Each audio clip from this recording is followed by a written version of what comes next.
I'm Tim Smith with the Adams County Historical Society, and welcome to an episode of Monuments Monday.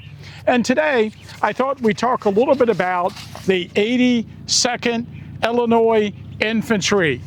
It's a really nice monument along Howard Avenue. And of course, you might know that General Oliver Otis Howard is in charge of the 11th Army Corps at the Battle of Gettysburg, often referred to as the German Corps because of the large amount of German regiments with German immigrants that were in this particular corps. I'm not a big fan of General Howard. You might know if you know me. I don't really care for much of his generalship. Maybe I'm not as harsh towards him as some of our other tour guides who often refer to him as Howard, Oliver Otis. So this monument is on the north side of town on the first stage battlefield, and it's not far from the home of the Adams County Historical Society's Beyond the Battle Museum. And I always like to explain to people that we actually built our building on the site of the Adams County Prison. So prior to this, there had been a prison building at that site since 1949 that we actually tore down, and then a few years later built our historical society. Now, this monument to 82nd Illinois was actually one of 3 Illinois monuments that were placed on the battlefield on what is referred to as Illinois Day. And you know that from other videos. We had a Pennsylvania Day, a Michigan Day, Ohio Day, a New York Day, and Illinois Day was September 3rd, 1891.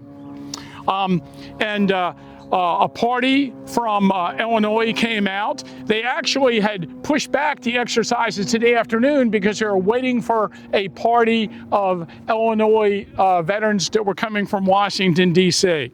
So about 1 o'clock in the afternoon, the party proceeded to the site of the 8th Illinois Cavalry on the avenue east of Reynolds Grove, where a platform had been erected.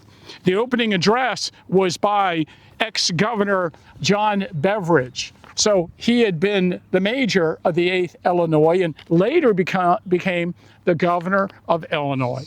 And he gave a speech, and then, of course, Honorable Edward McPherson, who was part of the Gettysburg Battlefield Memorial Association, actually spoke. And that's interesting, of course, because that monument is situated on what we refer to as the McPherson farm that he owned at the time of the battle.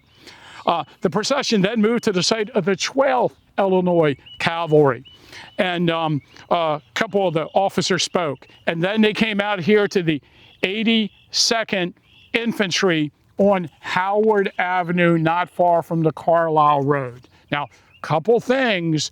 The monuments had been ordered in 1890, and they were slated for arrival in June of 1891. But at that point, only the 82nd Illinois Infantry was actually erected. The other 2 got held up for some reason and were not placed at the time of the dedication ceremony. So I don't know how many other monuments we can say that about, that the veterans came out to dedicate the monument and the monuments were not there yet.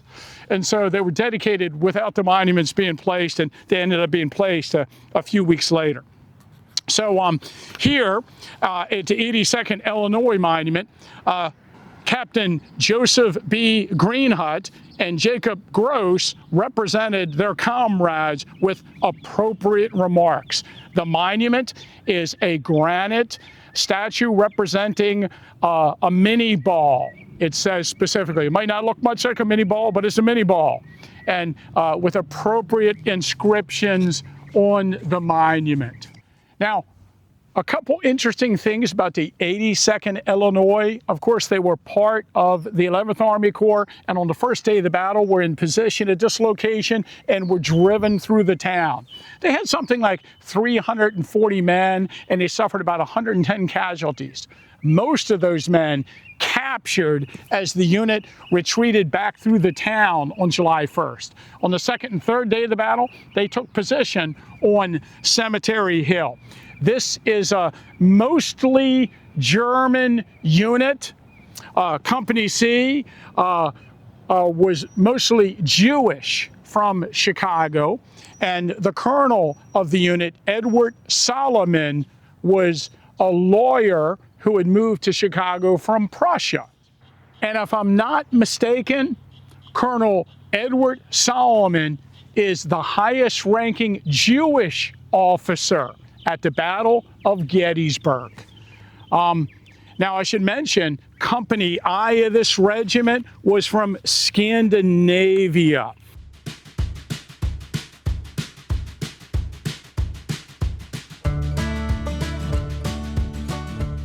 A guy named Ole Halvorsen was from Bergen in Sweden. Louis Hermansson was actually from Norway. Salk Olsen was from Norway, and this, of course, is a list of casualties at the battle, listing a little bit of the people who were here.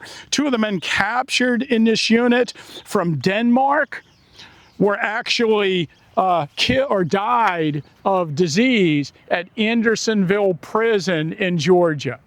So that's fascinating to me. And you know, the Northern Army is made up, it's a melting pot of men born in the United States and, of course, in other countries. And one last story about this unit that is a favorite of mine. Colonel Edward Solomon, who later in life became the governor of the Washington Territory and ended up dying in 1913 in San Francisco, told the story that on July 2nd, he was standing on Cemetery Hill and General Howard came riding up and he called his attention to a sign in the Evergreen Cemetery. Driving, riding, and shooting on these grounds strictly prohibited. Any person violating the ordinance will be punished by fine and imprisonment. I told the general that he would surely get into trouble after the battle for violating this order.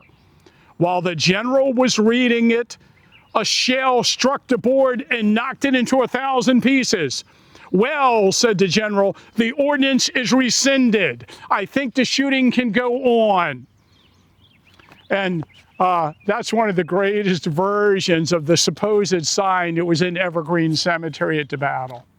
Remember, if you like the content that we put on our YouTube channel, please like and subscribe.